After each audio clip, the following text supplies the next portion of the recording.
Good morning students. Chapter continue करते हैं election campaign से। ठीक है, तो अभी तक नॉमिनेशन वगैरह देख लिए, वोटर लिस्ट देख लिए, रिजर्व कॉन्स्टिट्यूंसी देख लिए, कॉन्स्टिट्यूंसी देख लिए, ये सब पॉइंट्स इलेक्शन से रिलेटेड देख लिए, है ना। अब क्या इलेक्शन कैंपेन देखते हैं, बहुत इंपॉर्टेंट चीज़ है। इलेक्शन कैंपेन सामान्य भाषा में देखो बोलते किस चीज़ को, जो ऐलान करता है ना इलेक्शन से पहले सारे जितने भी कैंडिडेट्स हैं, जो चुनाव का पहले घोषणा करते हैं हम ये करेंगे, ठीक है, जो सारा एजेंडा रहता है वो इलेक्शन कैंपेन के दौरान बताते हैं। ठीक है, तो इलेक्शन कैंपेन इस तरह का माहौल को बोलते हैं जनरली, समझिए। अब देखते हैं लाइन टू लाइन सिविक्स की भाषा में समझते हैं। ठीक है, देखो इलेक्शन कैंपेन क्या, the main purpose of election is to give people a chance to choose the representative, the government and the policies they prefer. ठीक है, मेन पर्पस क्या है इलेक्शन का, कि पीपल को चांस दिया जाए कि वो अपने पसंदीदा रिप्रेजेंटेटिव चुने। ठीक है, उस तरह चुनने से क्या होगा, सरकार बनेगी और फिर वो पॉलिसीज बनाएंगे। ठीक है, therefore it is necessary to have a free and open discussion about who is a better representative, which party will make a better government और what is a good policy। तो इसके लिए क्या एक ओपन डिस्कशन होना चाहिए, है ना, कि कौन पार्टी क्या करेगा, किसका एजेंडा बढ़िया है, ठीक है, किसका पॉलिसी क्या है। This is what happens during election campaign. यही चीज जो होता है, सारा चीज वो इलेक्शन कैंपेन के समय होता है। ठीक है, in our country such campaigns take place for 2-week period between the announcement of the final list of candidates and the date of polling। ठीक है, कितना, ये बहुत इंपॉर्टेंट है, कितना ये याद रखना। ठीक है, campaign take place for a 2-week period, है ना, 2 सप्ताह के लिए, 14 दिन। ठीक है, 2-week period between the announcement of the final list of candidates and the date of polling. Candidates का जो फाइनल नेम डिसाइड कर लिया पार्टी, ठीक है, वो शो हो गया, और उसके बाद इलेक्शन से पहले, पोलिंग डेट से पहले तक। ठीक है, मतलब इस बीच का 14 दिन आप कैंपेन कर सकते हैं। During this period the candidates contact their voters, political leaders address election meetings and political parties mobilise their supporters. ठीक है, इसी बीच में क्या होता कि जो प्रत्याशी है, कैंडिडेट है, वो क्या होगा, मीटिंग एड्रेस करेंगे, ठीक है, पब्लिक गैदरिंग एड्रेस करेंगे, रैली करेंगे। ठीक है, this is also the period when newspapers and television news are full of election related stories and debates. और इसी टाइम पूरा न्यूज चैनल एकदम इलेक्शन का जल में डुबकी लगाए हुए रहता है, मतलब कि चैनल पे सिर्फ और सिर्फ इलेक्शन। ठीक है, but election campaign is not limited to this 2 weeks only. ऐसा नहीं कि सिर्फ यही 2 week के लिए लिमिटेड है, देखो किस तरह एक्सटेंडेड है। Political parties start preparing for elections month before they actually take place. ठीक है, महीनों पहले से प्रिपरेशन स्टार्ट हो जाता है। ठीक है,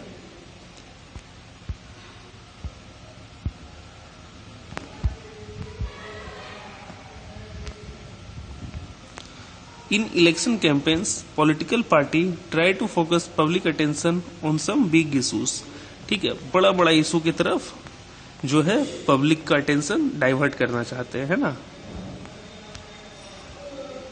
They want to attract the public to that issue and get them to vote for their party on that basis। अरे सिंपल सी बात है, लोग बड़ा बड़ा बात करेंगे, ठीक है, कोई बड़ा इशू की तरफ डिबेट को ले जाएंगे, बहस को। अब क्या हुआ कि ये ह्यूमन साइको है, कि क्या होता है इंसान जब किसी डिबेट में पड़ता है ना, तो क्या होता है कि छोटा छोटा इशू को भूल जाता है। ठीक है, छोटा छोटा इशू को किनारे कर देता है और बड़ा बड़ा बातों पे ध्यान देने लगता है। तो यही पॉलिटिशियंस उस समय करते हैं कि जब वो गैदरिंग एड्रेस करते हैं तो इशू उठाते हैं, ठीक है, इशू पे भाषण देते हैं, तो पब्लिक का अटेंशन क्या होता है, इशू की तरफ डाइवर्ट हो जाता है, मेन मुद्दा की तरफ से कभी कभी डाइवर्ट हो जाता है एक इंडिविजुअल के हिसाब से। ठीक है, ऐसे पॉलिटिशियंस जो भी मुद्दा उठाते हैं सब मुद्दा ही है, ठीक है, सब इशू ही है।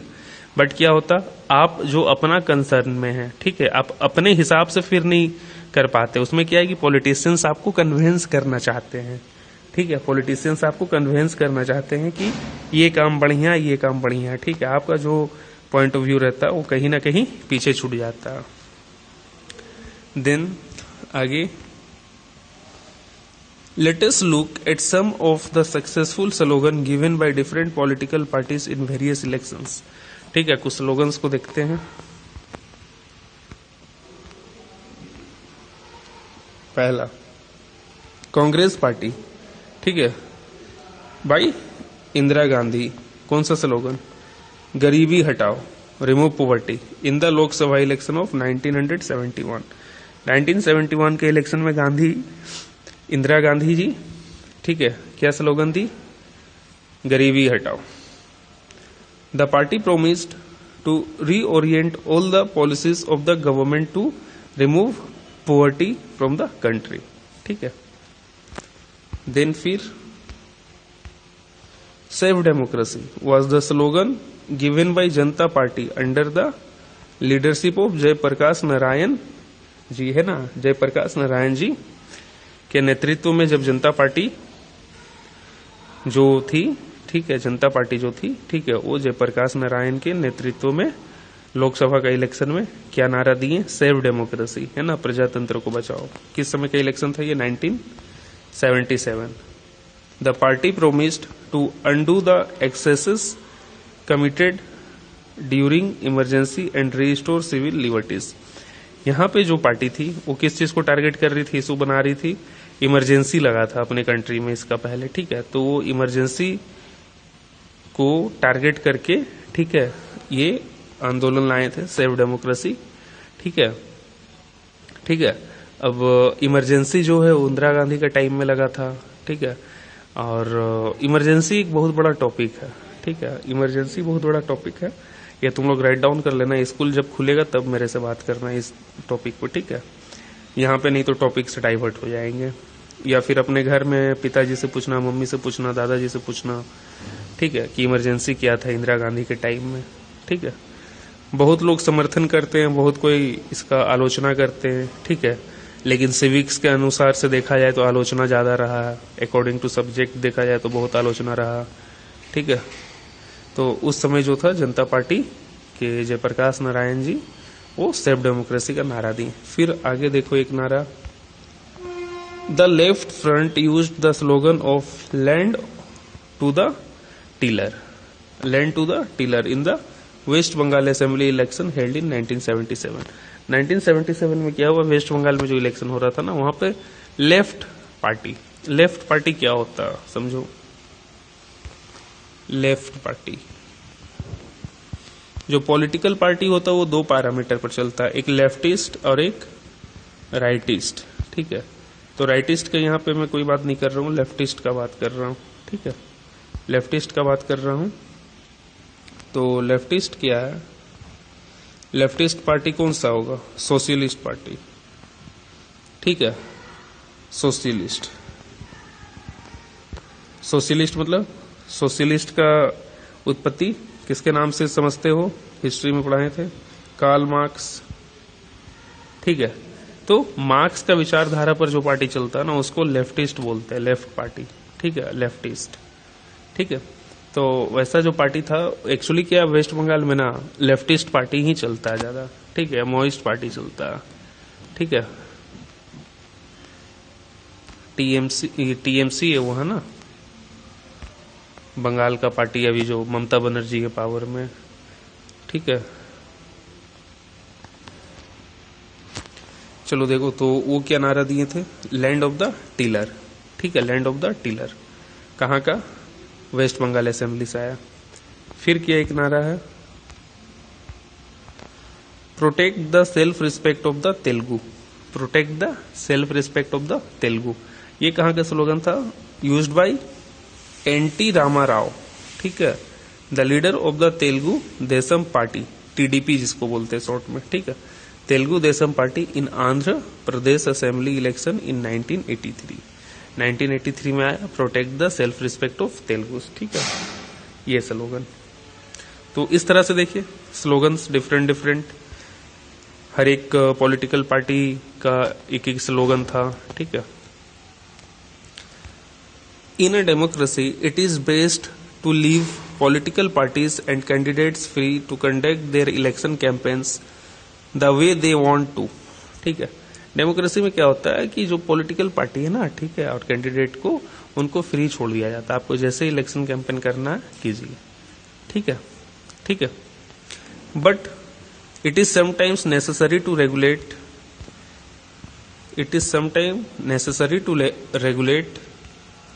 campaigns to ensure that every political party and candidates get a fair and equal chance to compete.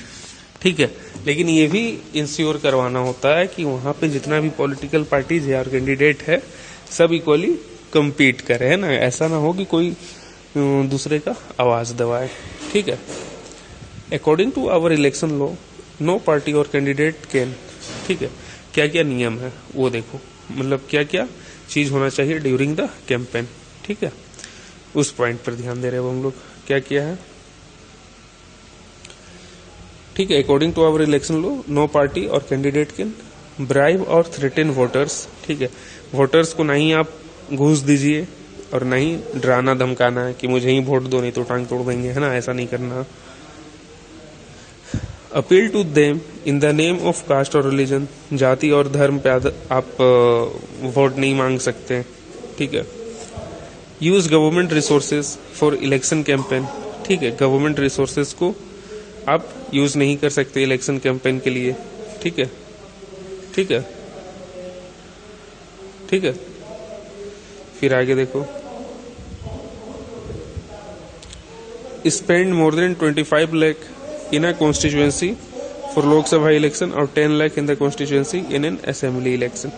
ठीक है, लोकसभा के इलेक्शन में आप पर कॉन्स्टिट्यूएंसी 25 लाख से ज्यादा खर्च नहीं कर सकते और स्टेट लेजिस्लेटिव असेंबली के लिए आप 10 लाख से ज्यादा खर्च नहीं कर सकते. याद रखना ये. ठीक है, पर कॉन्स्टिट्यूएंसी कितना, 25 लाख रुपया लोकसभा के लिए और 10 लाख रुपया कॉन्स्टिट्यूएंसी जो है ये स्टेट लेवल के लिए है. ठीक है.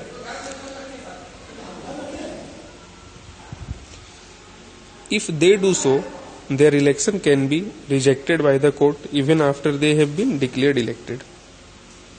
अगर ऐसा करते वो पकड़ा जाते हैं. ठीक है, और ये पूरा जांच इन्वेस्टिगेशन होने में हो सकता है कि इलेक्शन का रिजल्ट आ जाए और वो जीत गए. ठीक है, लेकिन उसका बाद भी इन्वेस्टिगेशन हुआ और पाया गया कि आप मतलब उस चीज को वायलेट किए जो रूल बना, तो आपका क्या होगा, इलेक्शन नल एंड वाइड घोषित कर दिया जाएगा. ठीक है, नल एंड वाइड घोषित कर दिया जाएगा कोर्ट के थ्रू. नल एंड वाइड का मतलब होता है कि आपका जो इलेक्शन हुआ है, आप जो इलेक्ट होकर आए हैं उसे कैंसिल कर दिया जाएगा. ठीक है. In addition to the laws all the political parties in our country have agreed to a model code of conduct for election campaigns. तो इस सारी चीज को ध्यान में रखते हुए ना सारा पार्टी का एक सामूहिक कंसेंसस क्या निकला कि हम लोग एक कोड ऑफ कंडक्ट बनाएंगे. मतलब पार्टी वाला नहीं बनाएगा, मतलब ये बात हुआ कि एक कोड ऑफ कंडक्ट होगा. ठीक है, कोड ऑफ कंडक्ट में क्या होगा कि वो नियम सबको फॉलो करना होगा. ठीक है, कोड ऑफ कंडक्ट को वो फॉलो करना होगा. ठीक है. According to this no party or candidate can. अब मॉरल कोड ऑफ कंडक्ट के अंतर्गत, ठीक है, कोड ऑफ कंडक्ट के अंतर्गत क्या किया आप कर सकते और नहीं कर सकते वो देखना. ठीक है, तो यहाँ पे no party or candidate can मतलब कोड ऑफ कंडक्ट में कुछ रूल बना हुआ है जो कि आपको नहीं करना, और ये एप्लीकेबल है सबके लिए, किसी एक पर्टिकुलर के लिए नहीं. ठीक ना, सबके लिए है. ठीक है. इलेक्शन जब आता होगा तो सुनते होगे कि कोड ऑफ कंडक्ट लग गया है. ठीक है, कोड ऑफ कंडक्ट लग गया, तो उसमें फिर क्या क्या आप नहीं कर सकते वो देखो. ठीक है, no party or candidate can use any place of worship for election propaganda. आप वर्शिप का कोई भी जगह इलेक्शन प्रोपेगेंडा के लिए यूज नहीं कर सकते. ठीक है. Then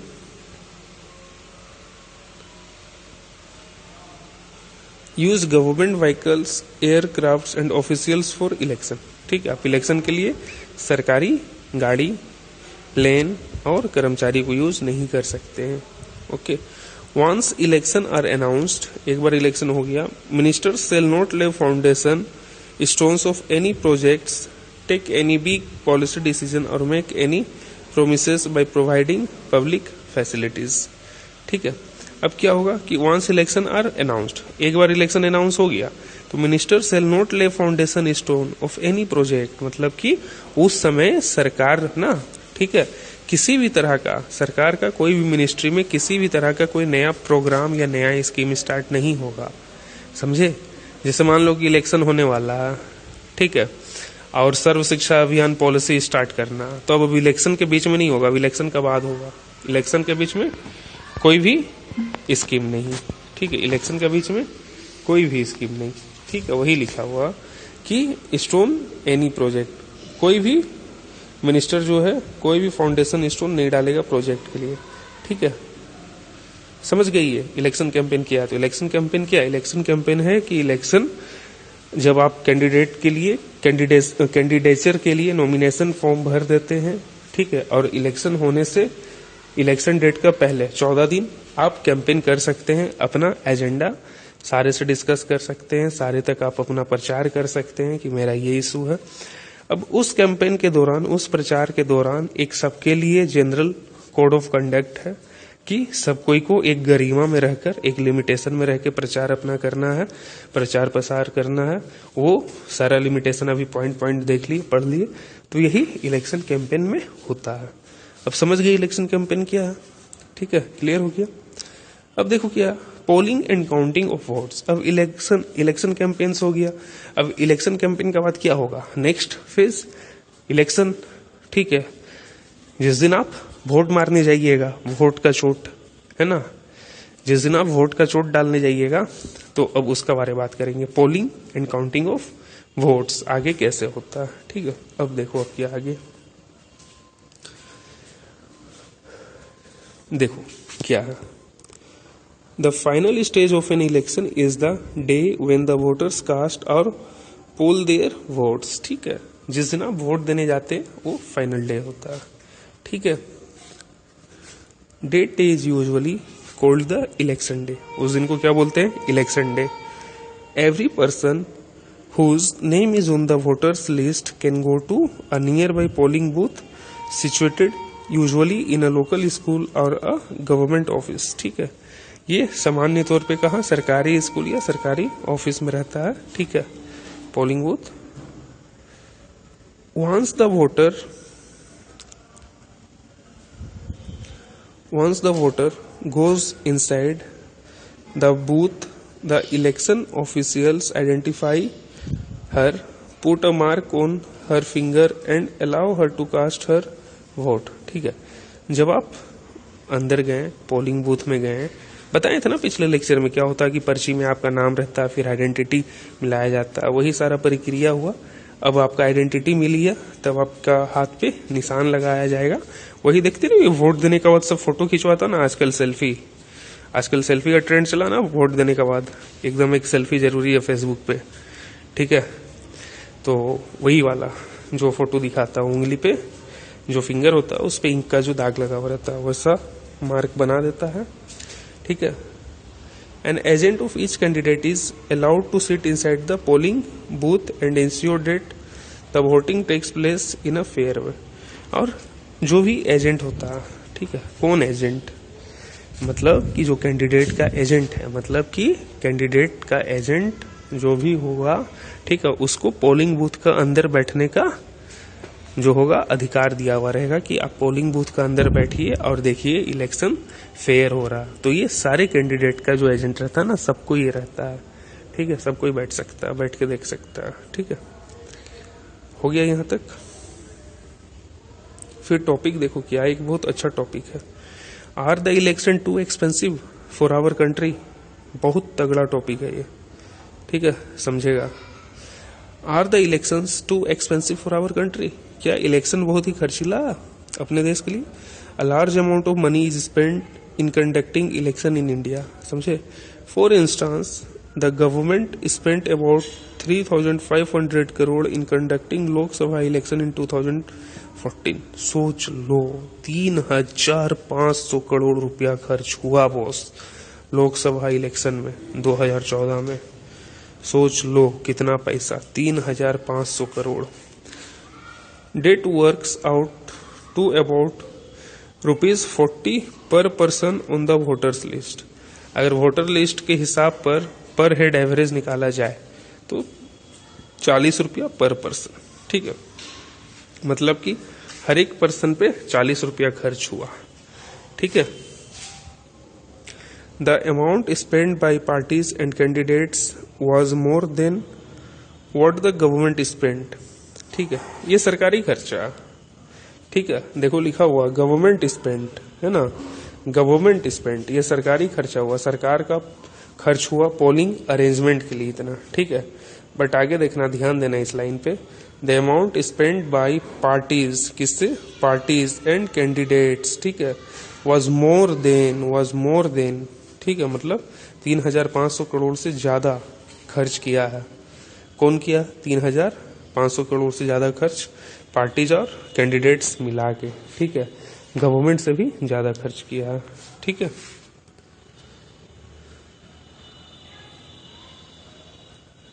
Roughly speaking, the expenditure made by government, parties and candidate was around 30,000 crore और 500 पर voter.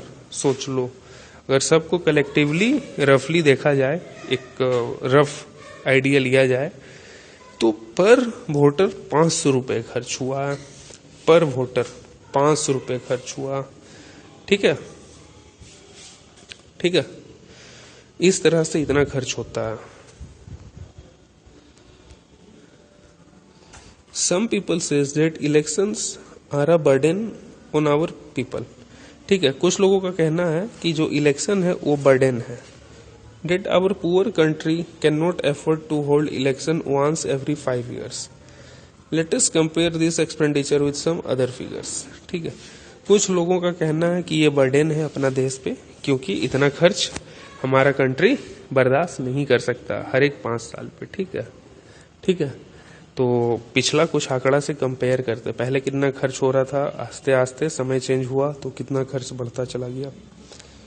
In 2005 our government decided to buy 6 nuclear submarine from France, ठीक है। 2005 में सरकार अपनी फ्रांस से न्यूक्लियर सबमरीन्स खरीदी, ठीक है। Each submarine cost about 3,000 crore, ठीक है, 3,000 करोड़, 3,000 करोड़, और टोटल खर्चा भी कितना पड़े, 30,000 करोड़। मतलब 10 नया न्यूक्लियर सबमरीन खरीदा जा सकता है उतना खर्च में, ठीक है। फिर आगे देखो, Delhi hosted a Commonwealth games in 2010, the estimate for its cost is around 20,000 crore, ठीक है। जो कॉमनवेल्थ गेम हुआ था 2010 में, उसमें 20,000 करोड़ रुपए खर्च हुआ, ठीक है। Are the election too expensive? अब आप सोचो कि क्या इलेक्शन बहुत एक्सपेंसिव है या क्या है, ठीक है। आप अपना राय बनाइए। मतलब देखिए, खर्च देख लिए दोनों, ठीक है, कितना खर्च हुआ गवर्नमेंट का, फिर टोटल मिला के कलेक्टिवली पार्टीज वगैरह मिला के कितना खर्च हुआ, और फिर यहाँ पर हिंट दिया हुआ कि 2005 में गवर्नमेंट जो है फ्रांस से एक न्यूक्लियर सबमरीन खरीदी, जो कि एक सबमरीन का कॉस्ट था 3,000 करोड़, ठीक है। और फिर कॉमनवेल्थ गेम हुआ जिसमें खर्च हुआ तुम्हारा 20,000 करोड़। तो इस हिसाब से इलेक्शन हम लोगों का कितना एक्सपेंसिव है, ठीक है, आप डिसाइड करना है। आइडिया दे दिए, कहाँ पे सोचना, उतने ही का दायरा में सोचिए, आइडिया मिल जाएगा, ठीक है। Election result in Gulbarga, election result ही इस तरह से आता है, ठीक है। अब देखिए अब आगे क्या, यहाँ पे ध्यान दो। Earlier the voters use to indicate who they wanted to vote for by putting a stamp on a ballot paper. पहले क्या होता था ना, एक पेपर का टुकड़ा रहता था, पर्ची, ठीक है, उस पे निशान बना हुआ रहता था, उस पे आपको ना स्टैम्प मारना होता था, ठीक है। उस तरह से इलेक्शन होता था, उसे बैलेट पेपर बोलते थे, ठीक है, ballot paper. A ballot paper is a sheet of paper on which the names of a contesting candidates along with party name and symbols are listed. Nowadays electronic voting machine EVM are use to record votes. और अब क्या है, EVM में सारा record होता चला जाता है ना। The machine shows the names of the candidates and the party symbols. ठीक है, ईवीएम मशीन जो होता है ना, अभी तुम लोग वोट दिए नहीं हो तो आइडिया नहीं होगा। देखो होता है क्या, ईवीएम मशीन पे क्या होता है कि लिस्ट एक बना हुआ रहता है। ठीक है, मतलब पेपर वाला लिस्ट नहीं, वो मशीन पे सारा बटन बना हुआ रहता है, सारा पार्टी का जो रहता है निशान, ठीक है, वो बना हुआ रहता है, सिंबल बना हुआ रहता है। ठीक है, और जिस सिंबल को वोट देना उसका बगल वाला बटन दबा दीजिए, हो जाएगा, बीप करेगा मशीन, मतलब वोट आपका चला गया। ठीक है, ठीक है, तो इस तरह से होता है पार्टी सिंबल पे। फिर देखो independent candidates too have their own symbols allotted by election commission. ठीक है, इंडिपेंडेंट कैंडिडेट्स का भी अपना एक सिंबल होता है। तो इंडिपेंडेंट कैंडिडेट्स कौन होते हैं? इंडिपेंडेंट कैंडिडेट्स वैसे लोग होते हैं जो कि किसी भी पॉलिटिकल पार्टी से अपना कैंडिडेचर नहीं भरते हैं। ठीक है, वो किसी भी पॉलिटिकल पार्टी से प्रत्याशी नहीं बनते, वो खुद अकेले खड़ा होते हैं अपने पहचान पे, बिना पॉलिटिकल पार्टी का सपोर्ट से। ठीक है,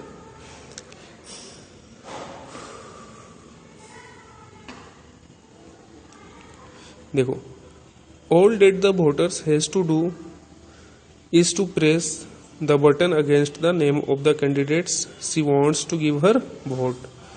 Once the polling is over, all the EVMs are sealed and taken to a, एक बार इलेक्शन हुआ, ठीक है, तो वो ईवीएम उसके बाद सील करेगी, वहां पर जो इलेक्शन ऑफिसर्स लोग रहेंगे बैठे हुए, वो उसको सील करेंगे और फिर सिक्योर प्लेस पे ले जाएंगे। ठीक है, फिर उसे सिक्योर प्लेस पर ले जाएंगे।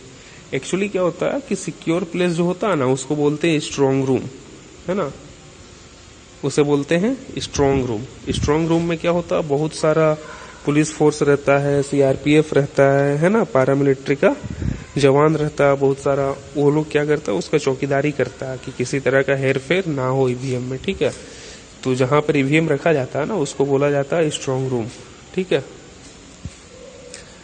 फिर देखो, a few days later on a fixed date all the EVMs from a constituency are opened and the vote secured by each candidate are counted. और फिर वोट जो होता काउंट होता कुछ दिन के बाद, जिस दिन डेट रखा गया काउंटिंग के लिए। The agents of all candidates are present there to ensure that the counting is done properly. तो वहां पे भी एजेंट्स बहुत सारे लोग रहते हैं, ठीक है, चेक करने के लिए कि प्रॉपर हो रहा है या नहीं हो रहा। ठीक है, The candidate who secures the highest number of votes from a constituency is declared elected। और फिर जिस कैंडिडेट को हाईएस्ट वोट मिला है एक पर्टिकुलर कॉन्स्टिट्यूएंसी से, वो उस कॉन्स्टिट्यूएंसी से जीत गया, है ना। In a general election usually the counting of votes in all the constituency take place at the same time on the same day. Television channels, radio and newspapers report this events. ठीक है, सारे लोग coverage करता है क्योंकि एक ही समय सारे जगह काम होता है। ठीक है, within a few hour of counting all the results are declared and it becomes clear as to who will form the next government. और इससे पता चल जाता है सारे कॉन्स्टिट्यूएंसी का, पूरे भारत का, कि कौन जीता है, तो गवर्नमेंट भी क्लियर हो जाएगा कौन बनाएगा। ठीक है, तो यहाँ पे एक बड़ा टॉपिक खत्म हो गया। अब अगला टॉपिक होगा what makes election in India democratic. ठीक है, क्या क्या एलिमेंट जो इलेक्शन डेमोक्रेटिक बनाता है, तो इसे नेक्स्ट लेक्चर में कवर करेंगे। और आप लोग देखो, ध्यान से देखो, ठीक है, कंटेंट्स को समझो, कुछ प्रॉब्लम हो तो पूछो और नोट्स बनाओ। ठीक है, नोट्स बनाओ प्रॉपरली। Take care.